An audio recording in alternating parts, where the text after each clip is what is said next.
ઝઘડિયા તાલુકાના નાના સાંજા ગામેથી ચોરાયેલી Maruti Swift car સાથે એક ઇસમ ભરૂચની હિલિંગ ટચ હોસ્પિટલના પાર્કિંગમાં ઊભો છે, જે બાતમીના આધારે પોલીસ કાફલાએ ત્યાં જ ધસી જઈ ત્યાં હાજર ભરૂચના Ravadiya ટેકરાના Bhupendra ઘીવાલાને car number GJ16DC 7083 સાથે ઝડપી પાડી તેની પાસે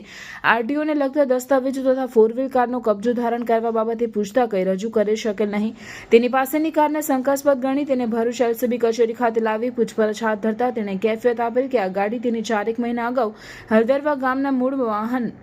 માલિક પાસેથી ગીરવે લઈ આમોદના એક વ્યક્તિને ઉધારમાં ગીરવે આપેલ. ત્યારબાદ આમોદવાળાએ આ 4 વ્હીલ કાર ત્રીજી પાર્ટીને ગીરવે આપેલ અને ત્રીજી પાર્ટીએ ચોથી પાર્ટીને એટલે કે નાના સાંજા ગામે ગીરવે આપી દીધેલ. આ કારનો કબજો લેવા માટે પકડાયેલ આરોપીઓ કારની ચોરી કરવાનું વિચારેલ, જેમાં પ્રથમ આ કાર નાના સાંજા ગામે કઈ જગ્યાએ પાર્કિંગ થાય છે,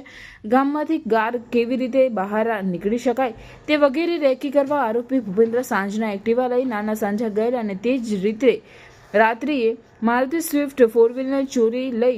ભરૂચની હિલિંગ ટચ હોસ્પિટલના પાર્કિંગમાં મૂકી દીધેલ, જેથી ભૂપેન્દ્ર ઘીવાલાના કબજામાંથી મળી આવેલ મારુતિ સ્વિફ્ટ કાર તથા મોબાઈલ મળી કુલ કિંમત ₹4,55,000નો મુદ્દામાલ તપાસ અર્થે કબજે કરી આરોપી વિરુદ્ધ ભારતીય નાગરિક સુરક્ષા સંહિતા 2023ની સંલગ્ન કલમો મુજબ કાર્યવાહી કરી ભરૂચ શહેર એ ડિવિઝન પોલીસ સ્ટેશન ખાતે સોંપી ઝઘડિયા પોલીસ સ્ટેશન ખાતે તે અંગેની જાણ કરવામાં આવી હતી.